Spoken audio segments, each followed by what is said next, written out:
I would like to consider therapeutic approaches with traumatized patients. Many of them show alexithymia, psychosomatic, and addictive problems in addition to the PTSD. Unmodified traditional psychoanalytic technique does not work well with these people.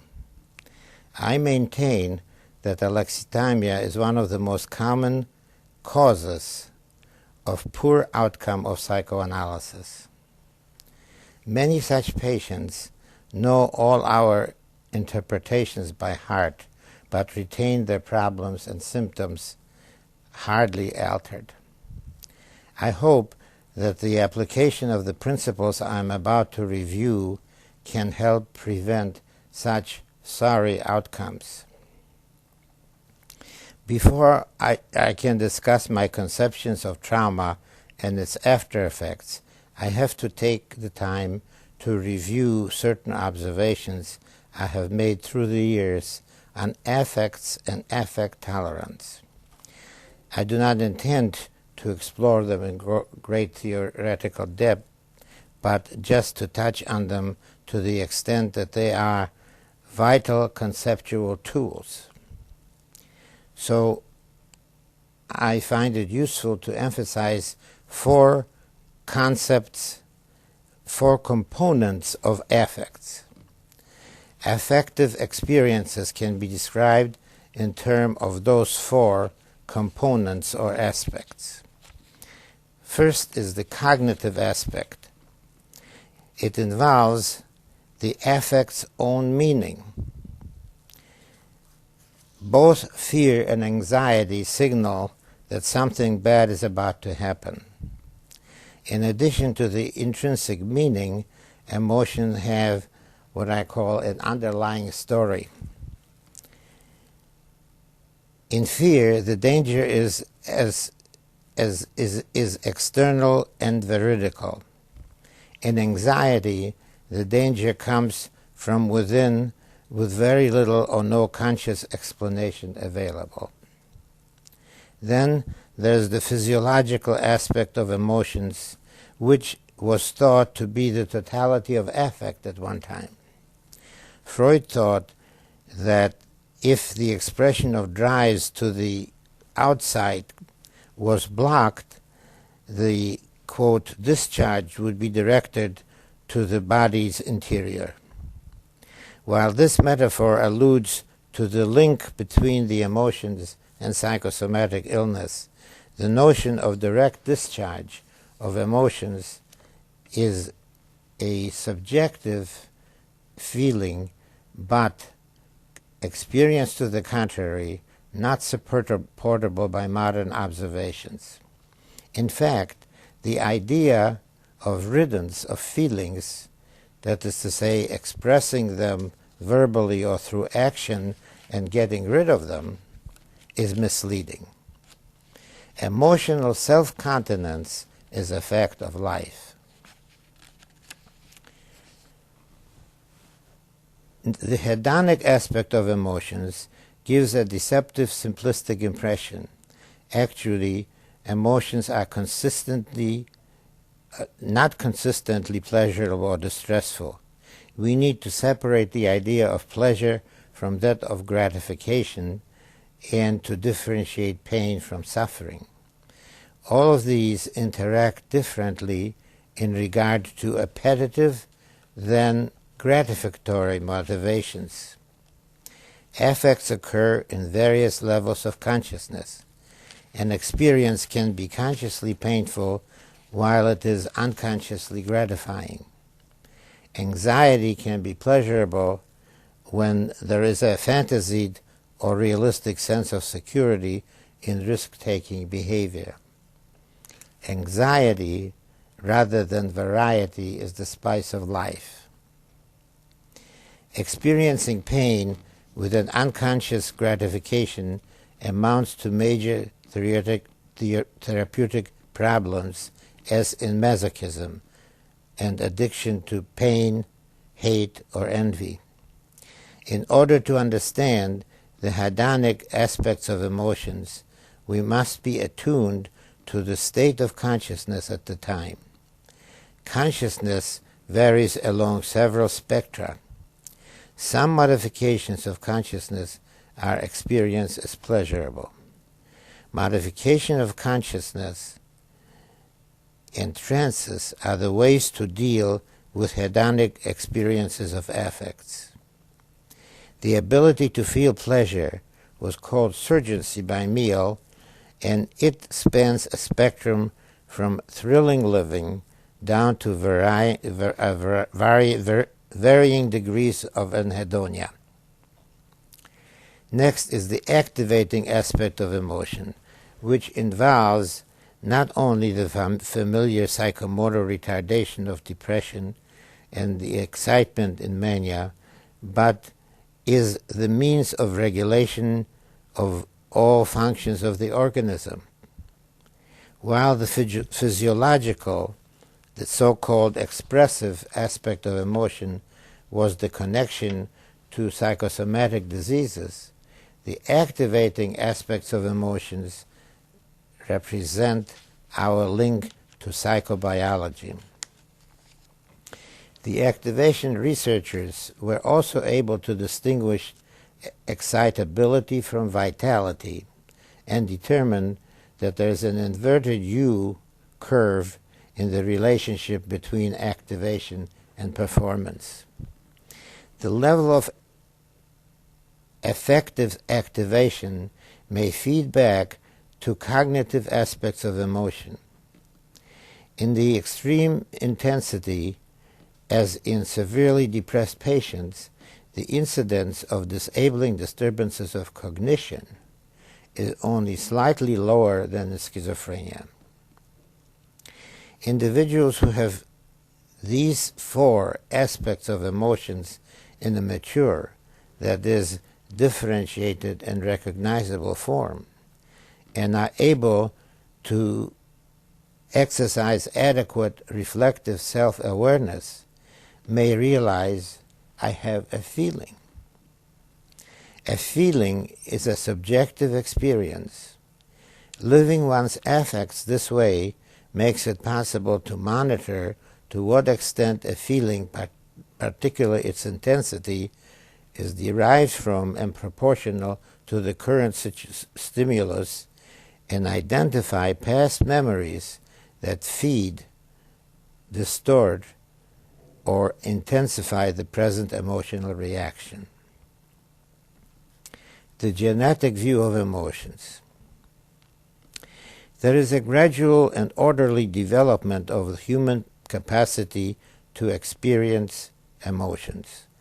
There is evidence from developmental neuroscience and psychophysiology correlated with clinical observations and developmental psychology that our longitudinal studies of the importance of the genetic aspects of emotions are manifest in all these areas.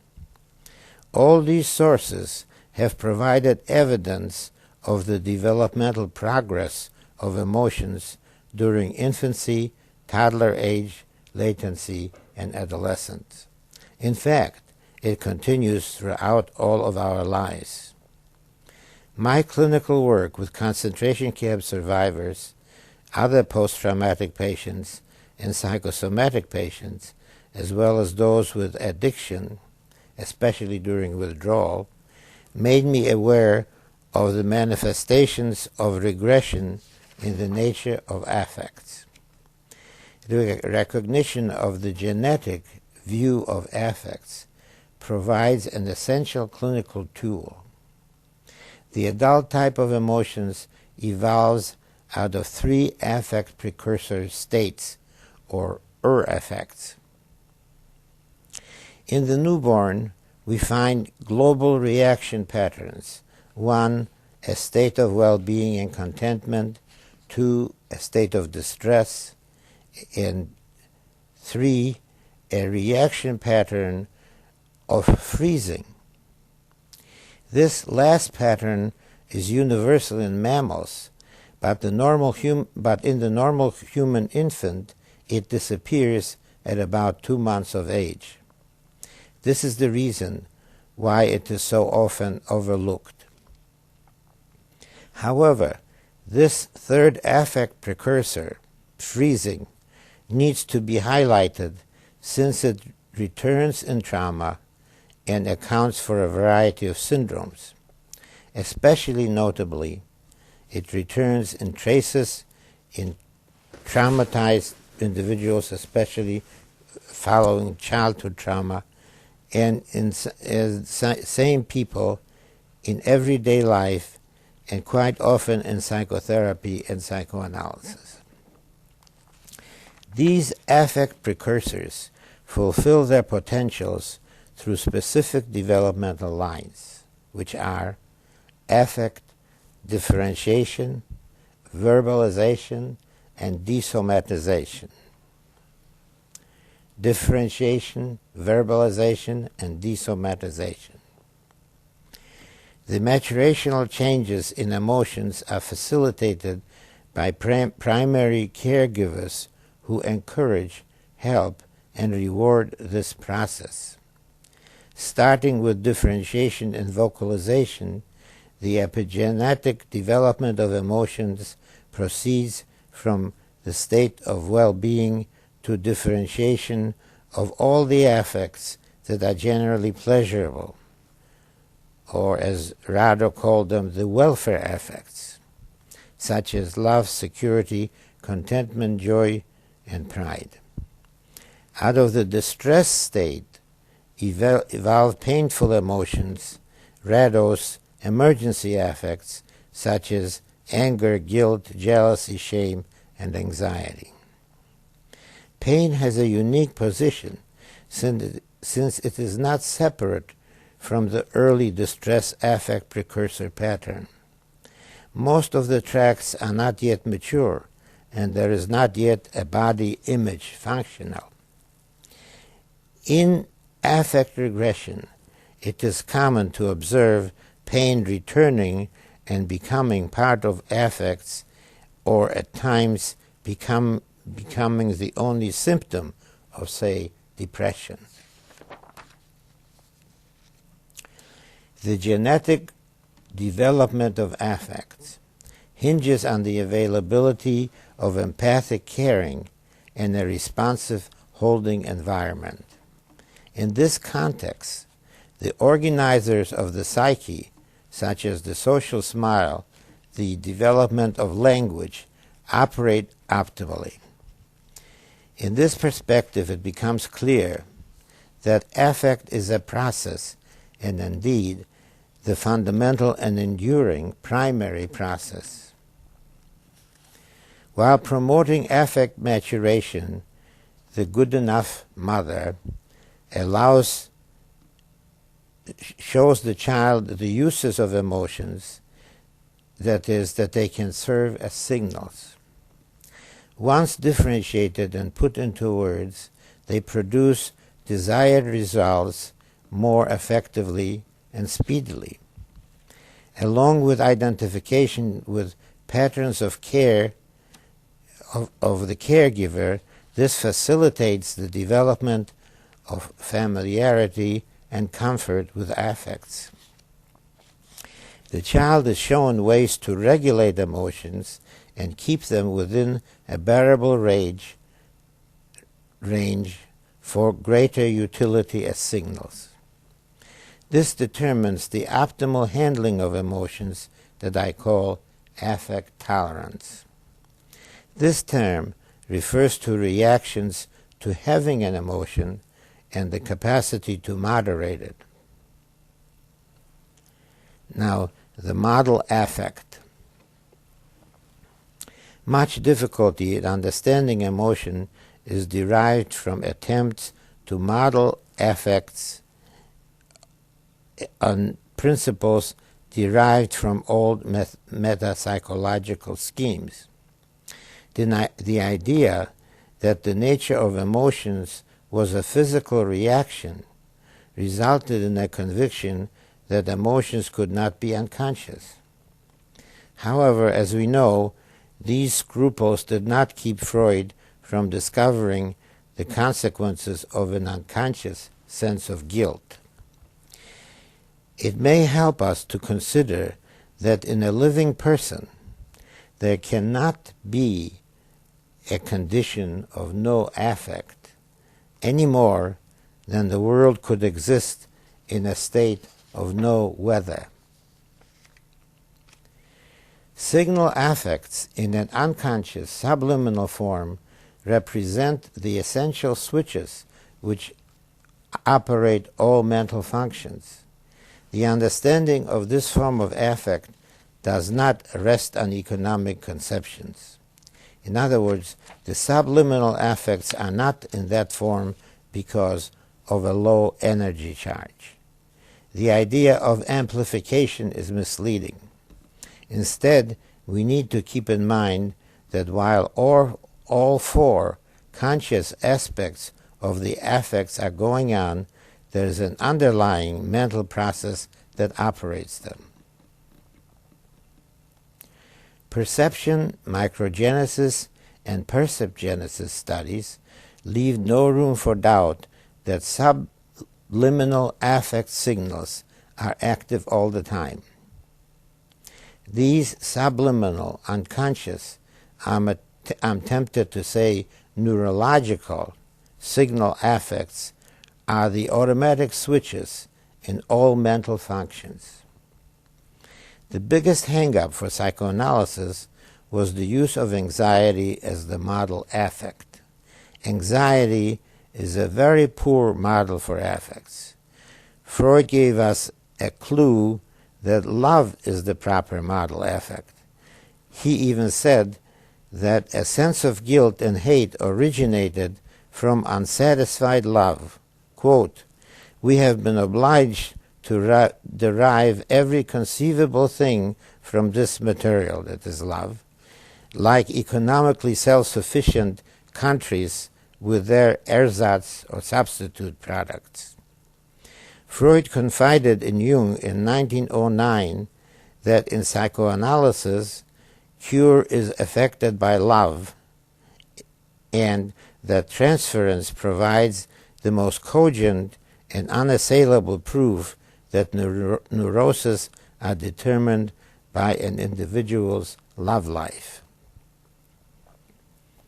Dorsey asserted, "Whatever I live is deserving of my complete love, for that is the very way I preserve my life.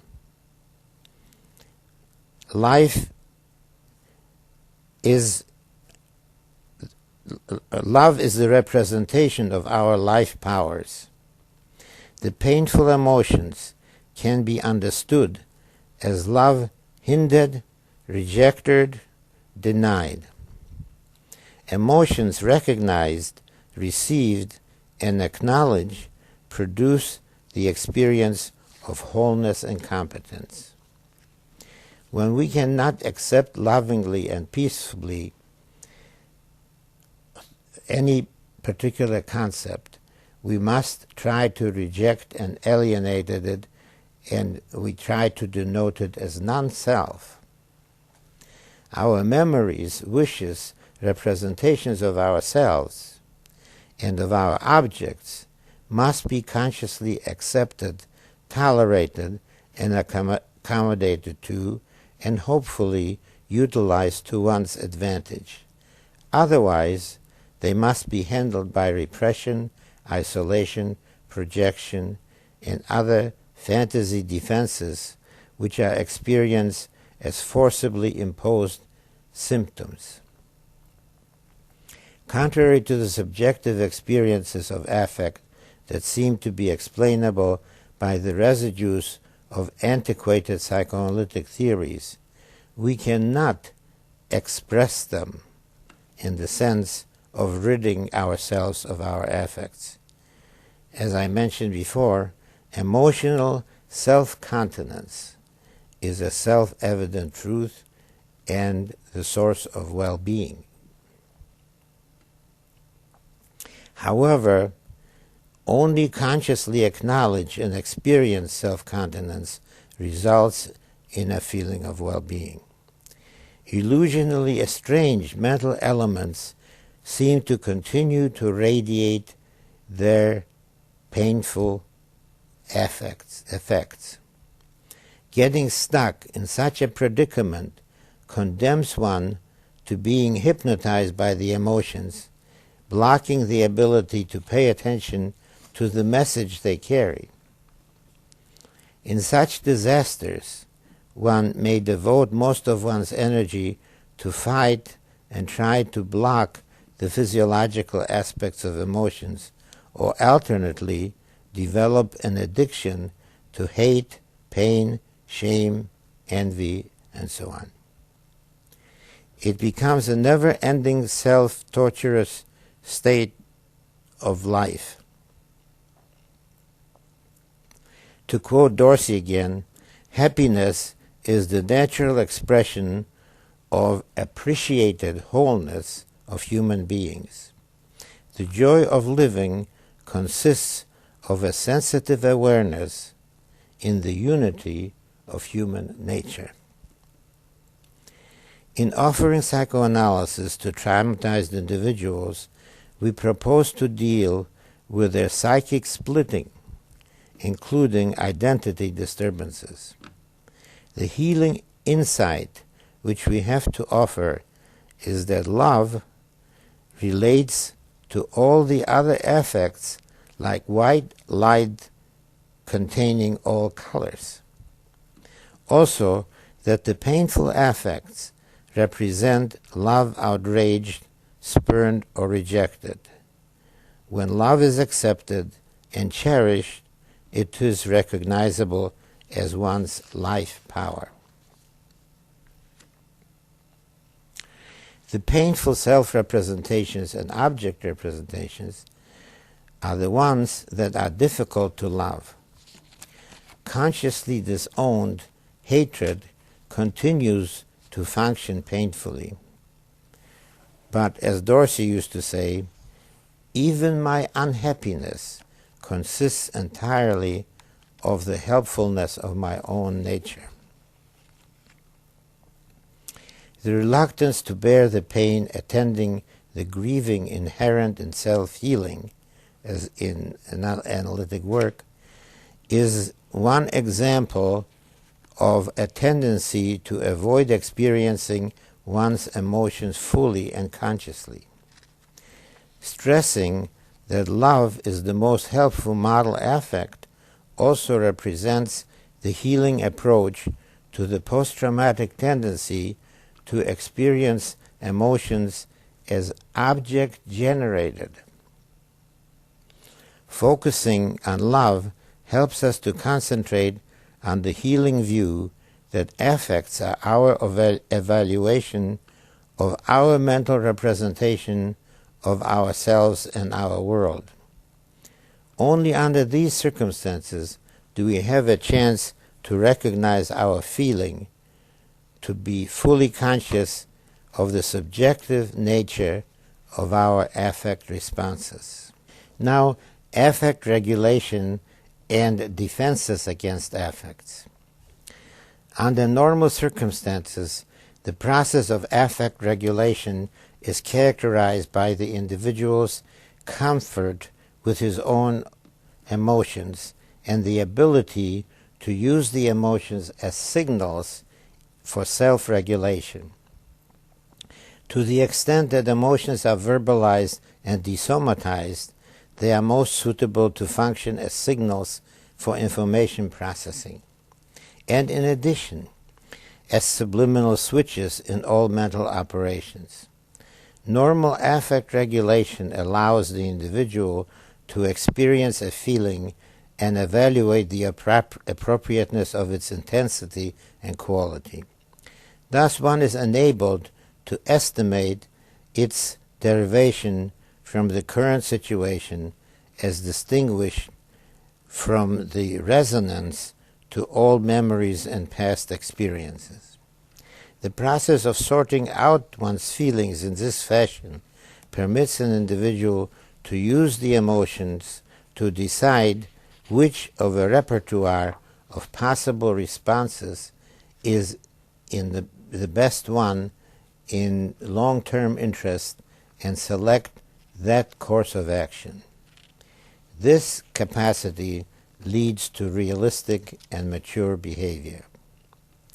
The failure to recognize that one's affects are part of one's own information processing apparatus tends to cause an individual to feel ruled by these emotions. Some of such people tend to build up their emotions to a very high intensity based on early experiences of using them to control parental objects. Retaining such strategies as in adult life may lead to a person behaving in an out-of-control fashion. Affect maturation and the development of affect tolerance during the latency period represents the most important single factor towards making possible the maturational development in adolescence. Such achievements require the capacity to grieve effectively, making possible the renunciation of the infantile relationship to the parent and of the infantile self-representation. A parallel process is the integration of the various self-representations derived from the several psychosexual developmental stages, thus leading to achieving a consciously recognized wholeness of the self.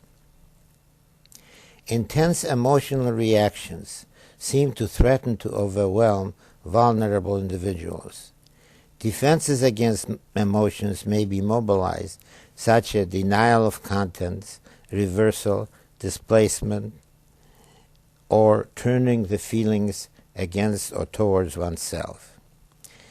These must be distinguished from affect regression. Now, these are the ideas about affect regression. Arrests and regression in affects functioning are sequelae of psychic trauma.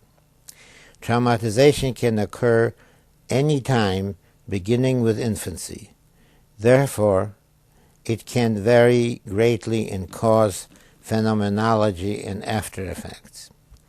Affect regression from the mature adult form involves de-differentiation, deverbalization, and resomatization.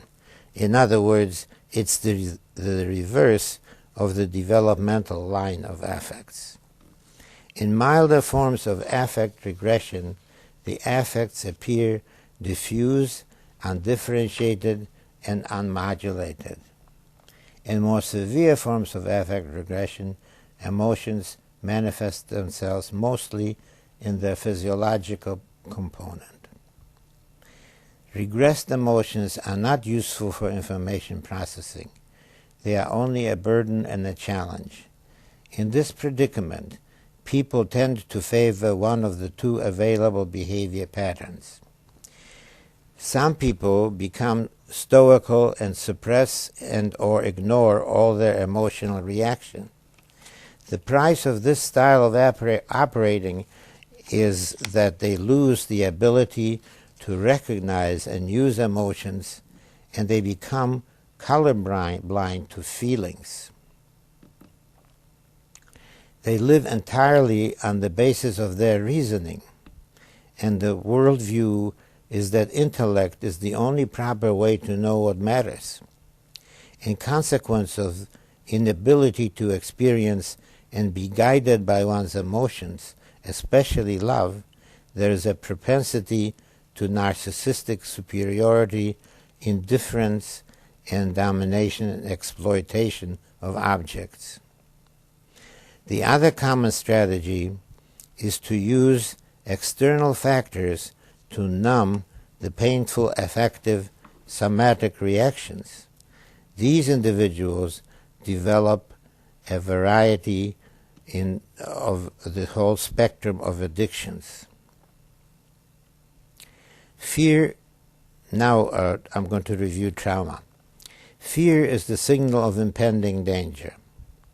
Cognitively, there is an assumption that the danger is avoidable or manageable.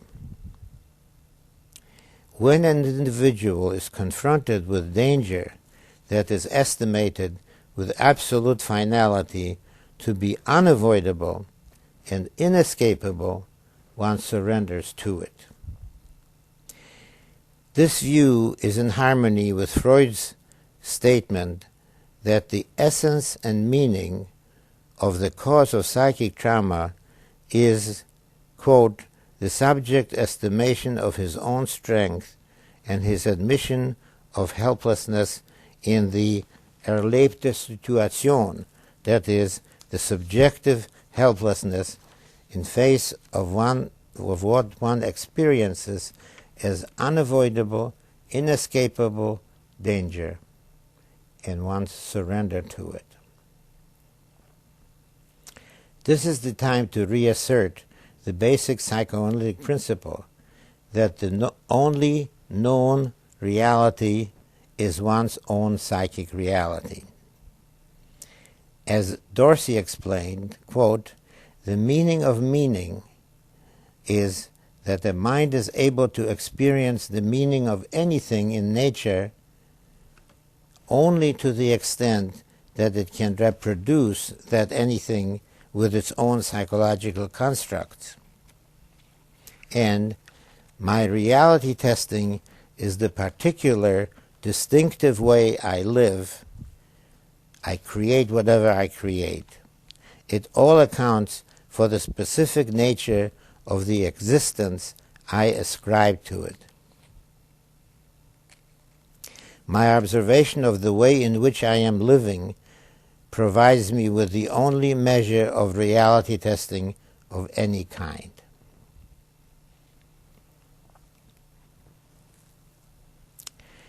Thus, we are not talking about traumatic situations, but about a traumatic experience, the psychic reality of estimating the danger as overwhelming, unavoidable, and producing an unbearable state of mind. Once an individual surrenders to his or her subjectively determined inevitable fate, the affect changes from fear to a catatonic reaction. This is the onset of the traumatic state. The individual gives up most or all of his or her initiatives and obeys orders. This is a most powerfully hypnotic state. The more the subject obeys orders, the deeper he goes under, and that progression cannot be stopped until one reaches a cataleptic or robot state. Being able to establish and maintain this constricted state is a life-saving operation.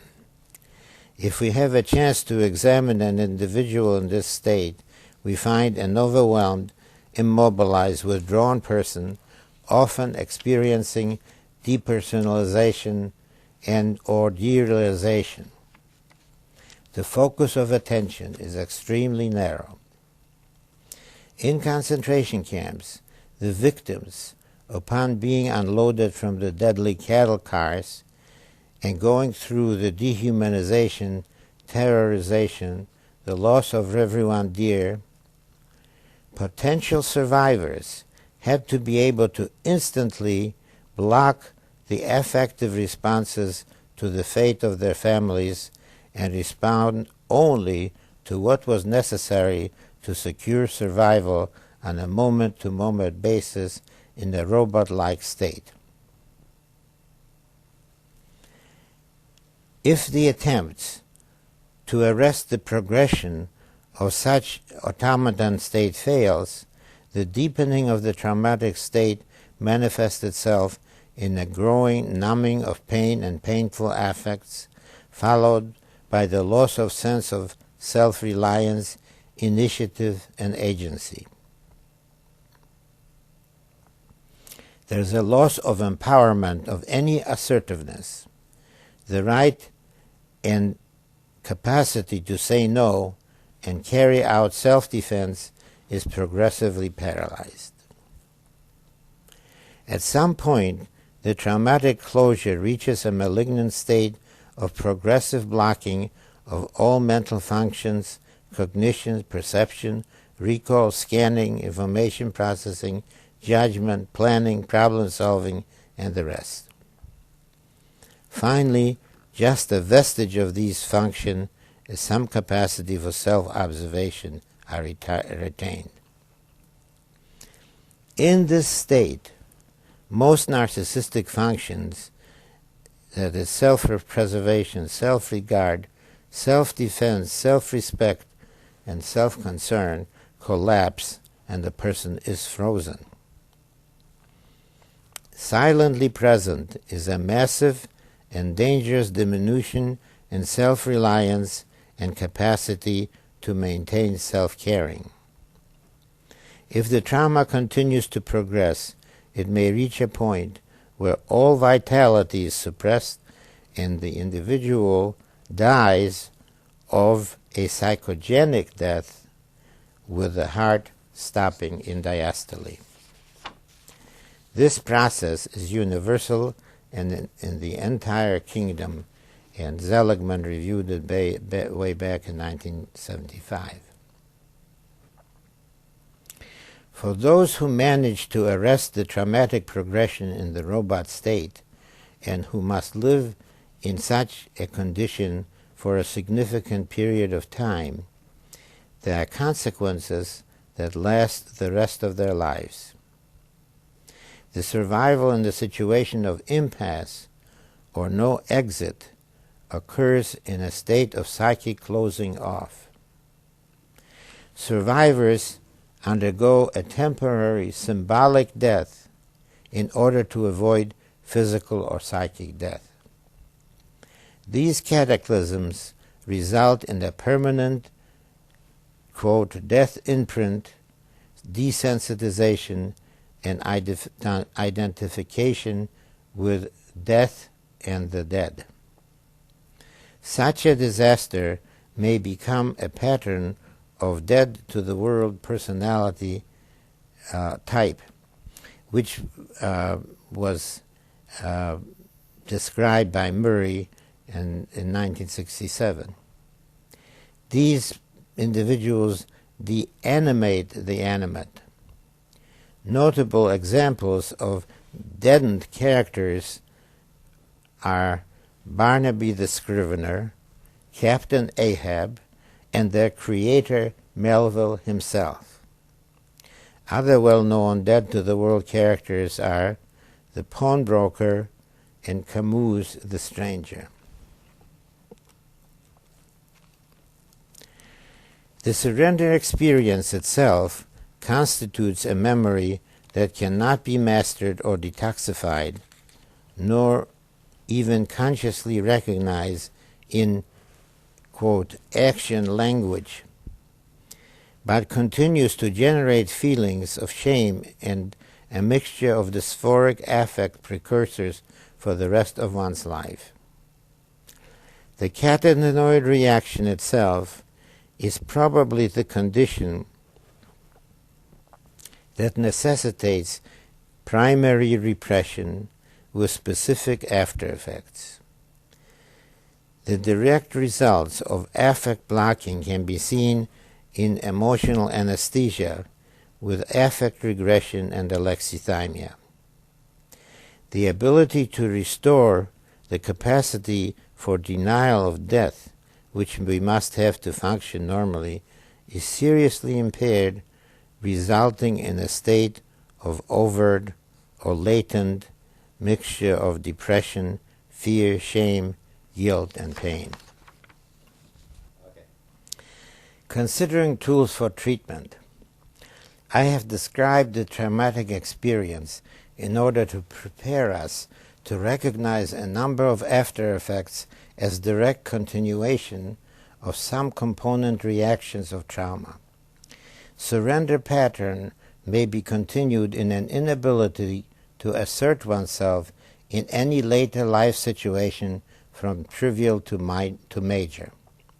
Such an individual may not be able to say no to a salesman. The reaction which triggers the trauma response may produce primary regression. The percepts or ideas not compatible with survival of the self are not registered at all, but create a hole in the associative network. They are not repressed, but repudiated. And this responds to Freud's use of the term Verwerfung rather than Verdrängung, which means repression. Verwerfung was only used once in the Schliemann case. Special defenses have to be instituted against affects of such a black hole. Dealing with such material in analysis may be possible through projective identification. The individuals of cognitive constriction may manifest themselves in clinical dullness and docility. Very commonly, there develops a pattern of lifelong startle reaction consisting of jump pattern, not only physically, but also in terms of behavior patterns such as a tendency to blunder when scared.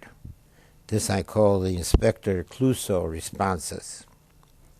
The startle is accompanied by a blocking of cognition, experience as freezing in stressful situations. Now, the trauma that I have talked about is the adult catastrophic trauma. I would like to now mention briefly the picture of the infantile trauma as a comparison. The processes and after effects are somewhat different in infantile, childhood, and adult trauma. Here I will just discuss infantile trauma. Infantile trauma is related to the nature of affect precursors and pre-object relatedness. If the baby cannot be soothed directly and its needs fulfilled, the excitation surpasses the child's ability to tolerate the distress, and if the parent cannot comfort the child, the excitement snowballs to a frantic condition. If the parent is not available and or unable to restore a state of well-being, the excitement mounts until the child reaches a point of inconsolability. The situation can be identified as the point of onset of infantile trauma. In other words, infantile trauma, unlike adult trauma, is brought on by the intensity and pain and duration of painful affect precursors. Another major difference in progression of infantile trauma is that the young mammal has a built-in protective device, notably that instead of terminating in psychogenic death, the state is psychologically ended. This safety valve may be likened to the original idea of the stimulus barrier. The baby will fall asleep. But this escape from misery into sleep is a world apart from the experience of a contented, loved child who goes to sleep in a cloud of magical omnipotence, the self-representation not separated from that of the mother. The infant who goes to sleep in utter misery is at risk, and if these episodes keep happening repeatedly in close proximity, the child may start showing failure to thrive, marasmus, analytic depression. All the survival functions become impaired so that the baby may die of intercurrent infection, as Spitz discovered a half a century ago. The consequences of especially immediate irremediable problems in the baby, or the lack of empathic care and failure to progress from successful pre-object to a joyous attachment, are both acute and chronic. They manifest themselves in psychosomatic disturbances of infancy, that is, sleeping and feeding disturbances, as well as a multitude of problems such as colic, eczema, asthma, and many more. A failure of affective attunement may result in a maladjustment of the child for life. Survivors of infantile trauma, seen as adults, have a false belief about the perfection of their childhood, accompanied by a tendency to self-blame. As adults, they present themselves with a variety of difficulties, including psychosomatic or addictive ones. Typically, they have no memory or suspicion of their infantile tragedy. Post-infantile trauma patients suffer from a combination of alexithymia, anhedonia, a prosodia, and a doomsday orientation. A doomsday orientation is a profound, unshakable conviction and certainty that the fated return of the infantile trauma is just around the corner. The code word for that is that they expect that something bad that they do can bring on a fate worse than death. Post-traumatic patients believe, unconsciously but with absolute certainty, that lightning always strikes twice. When they are successful and well, or when they try to exercise self-caring functions, they tend to develop a dread of the return of the traumatic state. The abused or traumatized children experience a desertion and betrayal by the parents who were supposed to have been omnipotent and perfect. However, they must turn the aggression against themselves. As patients, they present themselves with problems of shame and guilt, which are not easy to recognize because these affects are not differentiated or verbalized. Hence, a potential patient's statement that he is suffering of depression should not be taken at its face value. The consequence of both types of psychic trauma produce chronic insecurity as represented by both hypervigilance and fixation on past trauma. These post-traumatic disturbances of normal residues of primary narcissism limit the individual's ability to thrive and be successful in life on the basis of optimism. They particularly lack expectations that people they encounter will like them. In PTSD, memories and visual representation of the traumatic experience invade present awareness with flashbacks from the tragic past. Now, I've used the word alexithymia several times. It's time for me to define it. Alexithymia involves a diminution of the usefulness of affect for information processing. It is recognizable in three areas.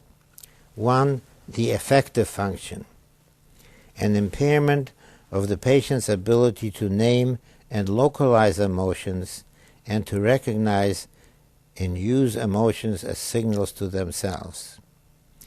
The affects are experienced as vague and confusing and remain undifferentiated and verbalized.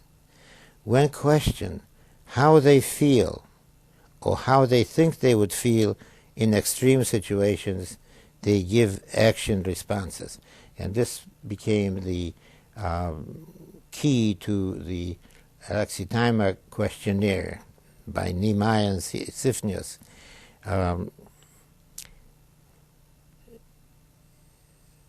They describe alexithymia in psychosomatic patients and pointed out that these individuals, when questioned, give action responses.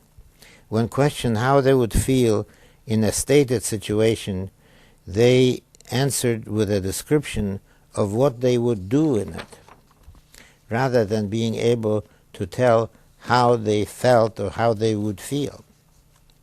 At about the same time, I was describing the same phenomena in Holocaust survivors and separately in addictive patients. Recent research by Taylor and his group revealed a close correlation between alexithymia and a lack of psychological mindedness. Patients miss the whole poetry of life. They do not get excited about potential love objects because they experience people as meaningless duplications of each other with insignificant differences. 2. Cognitive function. We find a sterility and monotony of ideas and impoverishment of imagination and creativity. Operative thinking dominates at the expense of symbolic and imaginative processes.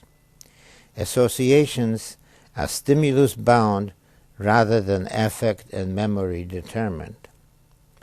Early in analysis, these patients appear super-reality-oriented, but their presentation turn out to be recitations of details of things that happened since their last appointment, presented in a chronological order and aprosodically, that is, without a melody to the speech. 3. Object representations. These are characterized by a lack of individual attachment and appreciations. Instead, there are tendencies to be exploitative. The capacity for self-caring, self-comforting, and self-regulation are seriously impaired, sometimes to life-threatening proportions. There is a notable numbness and lack of affect interaction with other individuals and with the analyst. The unavailability of emotions, especially of love, does not permit true attachment. There is a diminution of the capacity for joyous, friendly associations.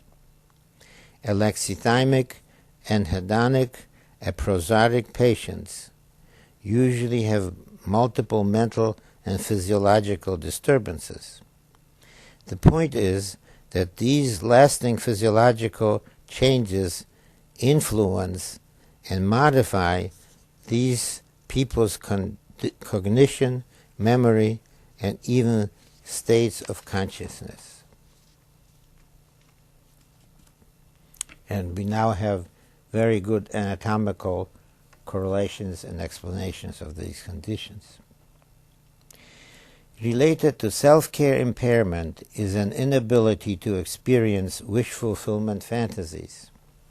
This defect is easiest to understand in the wake of infantile trauma, which interrupted the normal development of the elaboration of the transitional object from a concrete thing into a symbolic, abstract, musical, poetic, and so on, abstraction and developing to a whole process. The blocking of the normal development of the transitional process causes lifelong impairment in the capacity for solacing, that is, to comforting oneself when needed. Closely related to the source of these disturbances is the success in creation of transitional objects. The transitional process relates creativity that makes the subject increasingly imaginative, musical, and poetic. It contributes to self-respect in childhood, which serves as a lasting reserve for future development of new self-representations corresponding to the transformations and integration of the wholesome narcissism in adolescence. These conditions from the base for which capacity are involved to wish these conditions form the base for the capacity for wish fulfillment fantasies. The limitations in creating dreams and inability to associate directly limit the patient's ability to work psychoanalytically. The degree and severity of alexithymia can vary from person to person and within the same person. In order to measure alexithymia, several well-tested instruments have been designed. Only a few of these sources will be mentioned here, which can be helpful and reliable. Mainly at the present time, it is the Toronto Alexithymia Scale and a questionnaire that is the most helpful in this situation. Now, alexithymia and psychosomatic illness. Because the predominant affect regression in the state of alexithymia, situations and experiences which must otherwise produce helpful affect signals for information processing, decision-making, and so on, tend to cause an organ response of chronic activity. This hyperactivity goes on silently until the organ, generally a viscous, is damaged and a lesion is produced. The outcome is a physical illness of combinatorial etiology, since both hereditary and environmental factors may contribute to the development of such illness. Psychosomatic illness can be considered to be one of the most dependable protections against the recognition of narcissistic object defects and inadequacies in object relations, that is, the consequences of severe trauma injury. McDougall suggests that although the patient may present with only one illness, this picture may be a defensive containment of what she calls a psychosomatosis, of multiple psychosomatic disturbances. As mentioned earlier, there can be no psychosomatic disease with alexithymia without affect regression. Accordingly, if the patient has both alexithymia and anhedonia, there's a high degree of certainty that this syndrome is post-traumatic. If there is absolutely no history of trauma, then the likelihood is that the history covers infantile psychic trauma, and it is buried in the individual's and his family's past. Treatment again. Analytic treatment of traumatized individuals who show various degrees of alexithymia and psychosomatic diseases or addictions cannot be done successfully with principles developed for the neurosis alone. There is a need for preparatory work in the opening phases of the analysis, during which one may start demonstrating and explaining the nature of the patient's emotional, affective, and cognitive disturbances. If psychoanalysis or any type of anxiety-producing therapy is going to take place, the patient's impaired affect tolerance has to be taken into consideration and dealt with. The most important principle in the treatment of alexithymic patient is that reconstruction of damaged structures has to precede the reconstruction of repressed memories. Part of the mind where trauma persists is characterized by primal repression, which refers to an absence of psychic structures. The analyst often feels that she is searching for something that is not there. McDougall again. The direct emergence of primal repression material is risky, but may be reached and worked with within a prolonged, valuing, nurturing relationship labeled primary relatedness by Kingston and Cohen.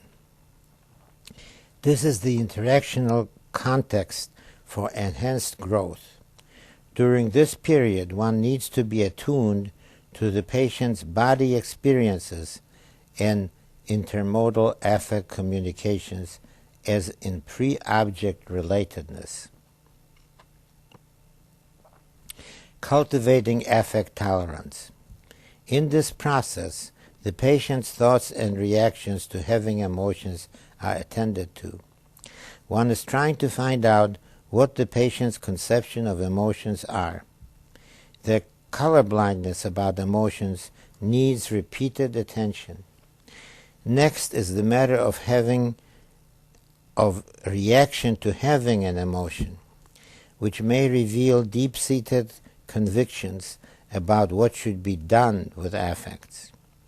Eventually, the analyst may be able to understand and demonstrate the regressions, deficiencies, and arrest which these patients have suffered in the genetic development of affects. So, how can we help affect differentiation?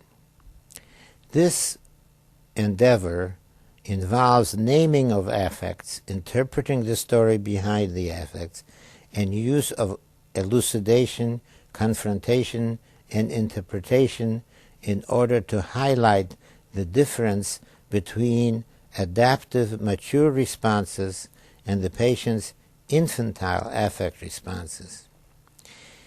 The analyst can show empathy for these infantile patterns and help verbalize the emotions.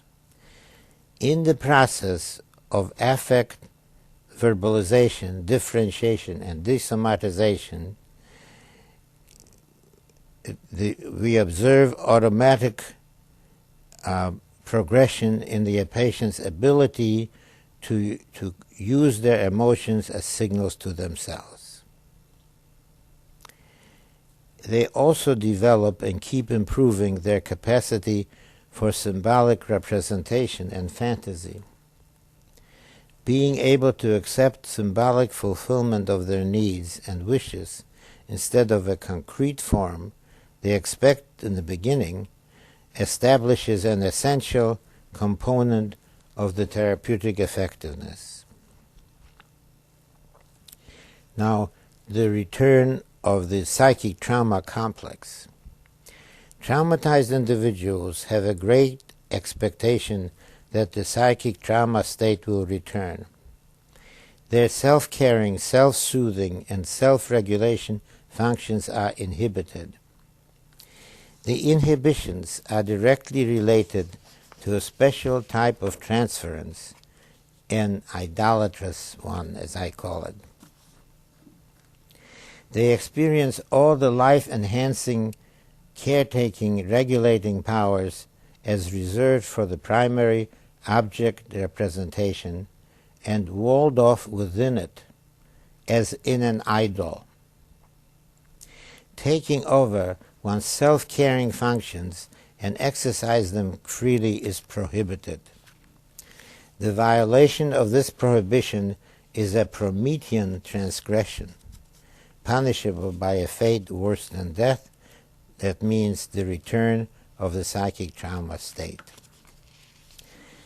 The idolatrous transference causes the patient's great difficulty in receiving and discovering in their analysis the message about their own powers.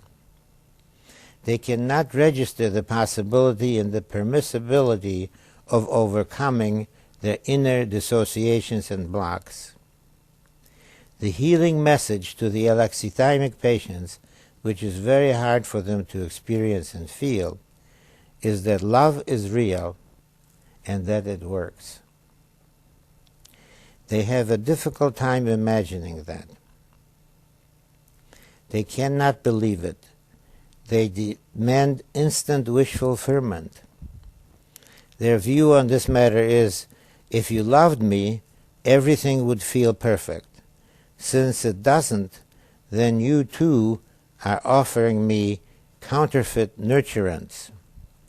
And this I've been getting all of my life. Identification with the other side. One of the deepest and most profoundly repressed secrets is the unconscious identification with the other side of a victim-perpetrator dyad. The most guarded defensive structure is revealed sometimes in the arduous work with the dissociations in an attempt to achieve conscious self-integration. While the conscious reaction to any identification with the other side evokes horror and repulsion, profoundly repressed there is a secret of a primitive, unconscious form of love towards the perpetrator and victim respectively, derived from the regressed state in an overwhelming subjugation and sadistic assault. This constellation accounts for the importance of projective identification in the analysis of such individuals. It serves to disavow conscious recognition of one's authorship of all of one's own psychic representations, especially the ones that are most difficult to love. This complex is the strongest illustration of self-integration and self-healing in the process of analysis. Now, activation of denial and defenses. It is well known through many sources, especially through the work of Dorpat, that when one is confronted with an anxiety situation, what he calls the painful object, instant denial is activated, which in turn initiates a variety of defenses, including the kind designated for keeping the memory of the self and the object apart. There is simple evidence that defensive distortions of perception and cognition occur frequently when called up by painful affective signals. The traditional psychoanalytic idea that repressed contents are preserved intact is disproved by evidence that unconscious contents are continually reviewed and modified. This discovery cautions us about the way reconstructed material can be handled. A basic principle must be re-emphasized in this context. There are two types of affects operative in the organism. One which can be registered consciously, and another, the subliminal signal affect, which operate in information processing, perception, like automatic switches within computers. Defenses against trauma, that is the old conception of the stimulus barrier, which now we understand involves all of ego defenses, involve all of the individual's mental and emotional functions, self-evidently all ego functions. Post-traumatically, the responses to affective signals become enormously intensified, and a hyper-alert state, hypervigilance, and emergency regimes persist. shame, guilt, and narcissistic dysregulation. At some point, when the patient has confronted his psychic trauma and related emotional, behavioral, and cognitive strategies, it is important to help verbalize the patient's feelings of shame and guilt. The illusionally repressed memory traces which generate these emotions tend to keep him attached to the mental representation of the oppressors and create situations of hate and pain addiction. They also impair the capacity to maintain adequate self-esteem. We must keep in mind post-traumatic blocking of the ability to experience a mature form of love. The above-mentioned impairment in the capacity to grieve successfully and thereby to achieve self-integration and the capacity for mutuality, interdependence, and intimacy requires attention here. Trauma throws one into the often insoluble dilemmas of connection or separation, integrity versus disintegration, and activity versus stasis. Such conflicts demand our attention in these analyses to a degree that is not essential for, quote, good neurotics. Stereotypic interpretations simply miss the point with such patients. Unlike average good candidates for analysis, these patients require the endless help in discovering that all affects are transformations of love. They need to consider recognizing that their rage represents their love outraged. Their shame is their love rejected, humiliated, and poisoning their self-representation. Many such patients come prepared for a surgical solution, proposing that we cut out the bad part of them. However, we are dedicated to a psychoanalytic endeavor of accepting lovingly every part of one's self-representation. If possible, we like to assist in restoring and integrating one's alienated parts. All one's mental contents need to be healed by a conscious endowment with self-recognition and acquiescence. Transference. Post-traumatic, psychosomatic, alexithymic patients' transferences of great importance are not the ones which we know so well from working with good neurotic analyses. These patients are quite willing to keep coming to analytic sessions forever and wait patiently for the healer to cure them. In the meantime, they continue to present the chronologically arranged details covering the period since their last session. The format serves to deny their authorship of the story. A long-term diet of such material produces a countertransference of boredom. The occurrence of aggressive and sexual fantasies in the analyst is an important clue to the nature of the patient's blocked associative powers and missing affects. These patients hardly ever report dreams, and when they do, dreams tend to be one-sentence productions to which they cannot associate. If pressed, they may be able to squeeze out some additional details of the manifest content of the dream. It is clear that these patients are definitely not talented for the psychoanalytic cooperative effort. In this context, it is useful to recall Sifnius' advice that an accurate interpretation which might produce good results in a good neurotic may produce a life-threatening exacerbation to a psychosomatic patient. Cohn and Kinston warned that before the contents of a black hole residues of primary repression may be broached, many a patient has to go through a phase involving the danger of suicide or murder. Primary repression results in a hold in the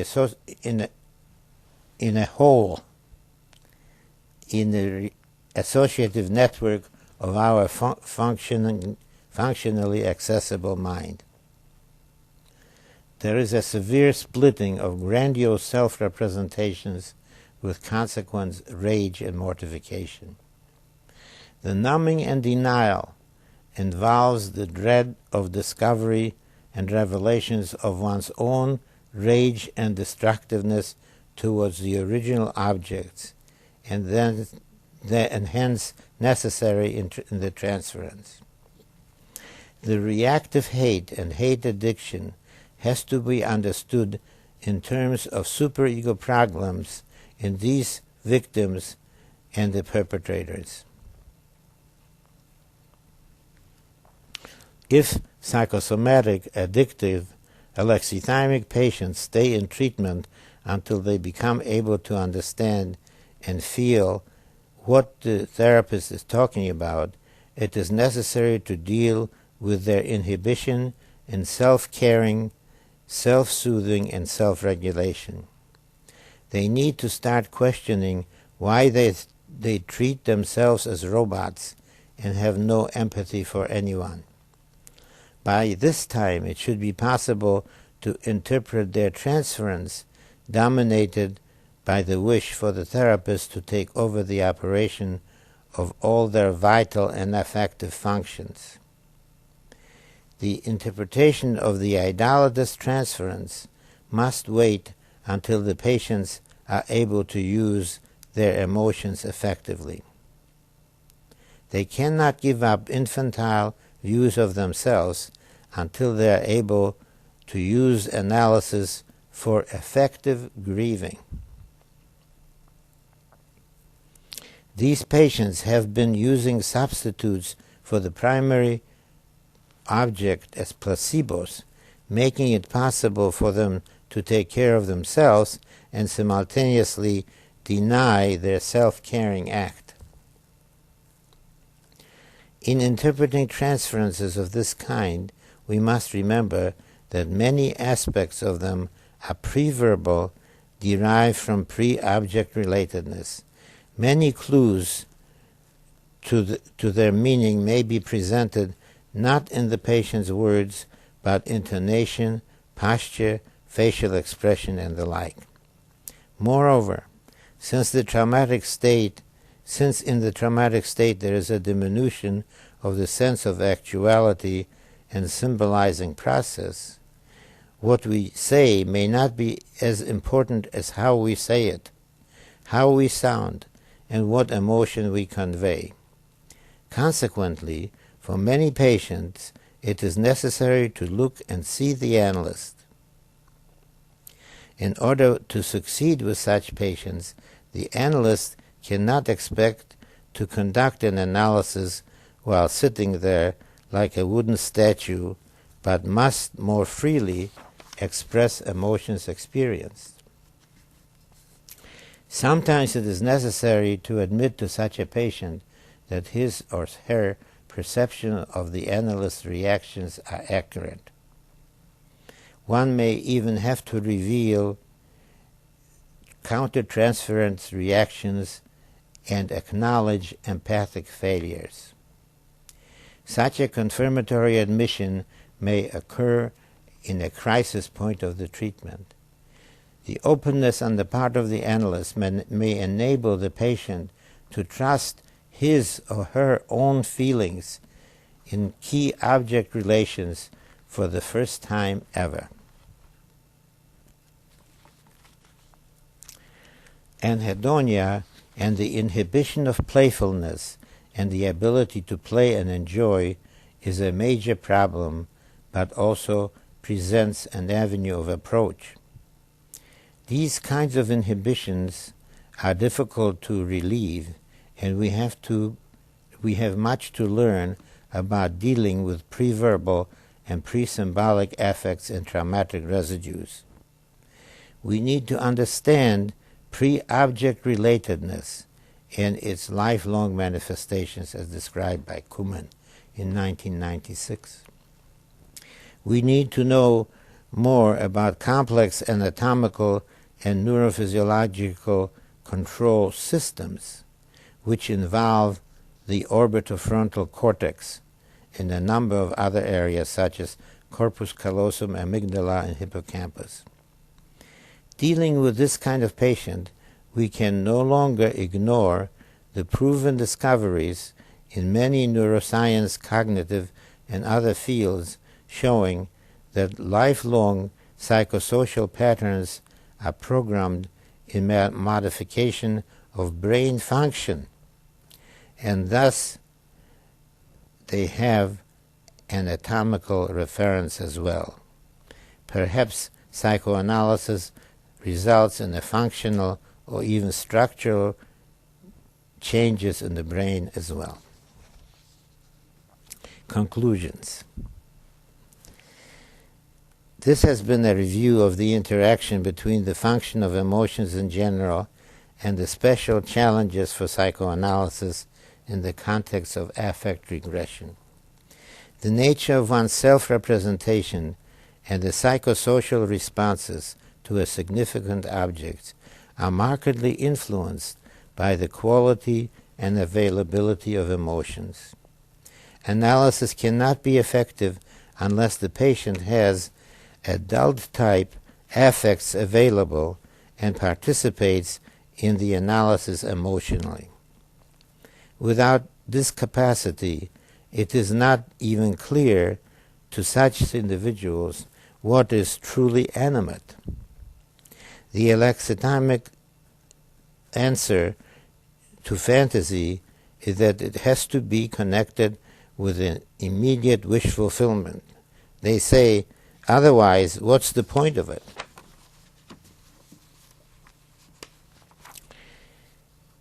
This reaction is a direct effect of trauma, notably the repudiation of wishes and fantasies, giving up parts of self and object representations and replacing them with nothing. Analysis requires that they reintegrate the illusionally alienated part of themselves, including the memory traces of the most terrible experiences. To have a therapeutic effect, these have to become consciously recognized as parts of their self-representation. This is the reason why, working with such people, we must keep the recognition of psychic reality being the only knowable reality as the first and foremost orienting principle. We must also enter the arena of infantile conflict in order to help them achieve an extension of the scope of self-representation. Interpretations in this sphere enable the patient to conceive the message of empowerment for exercising their self-care potential, including play, fantasy, and solacing competence. The history of psychoanalysis has been a factor in development of insight in certain order according to the kind of patients that were worked with. It was possible to work with talented patients without spending a great deal of time and effort on examining the relationship of their emotions with psychosomatic diseases, addictive mechanisms, issue of self-esteem, and self-care regulation. However, the expanding scope of psychoanalysis has occasioned work with patients with whom it is imperative to pay attention to these issues. Observations from analytic work with post-traumatic alexithymic psychosomatic and addictive patients have a great deal to offer to everyday psychoanalytic treatment, for no patients are completely free from such unpopular problems. In addition, we must consider the infinite variety of psychodynamic processes involved in successful trauma prevention. In this last sentence resides the progress of the last 80 years. When psychoanalytic theory first postulated that the cause of neurosis was trauma, the understanding of the nature of trauma was at its infancy and not based on a broad perspective and long-term studies of the sequels of traumatization. Thank you very much.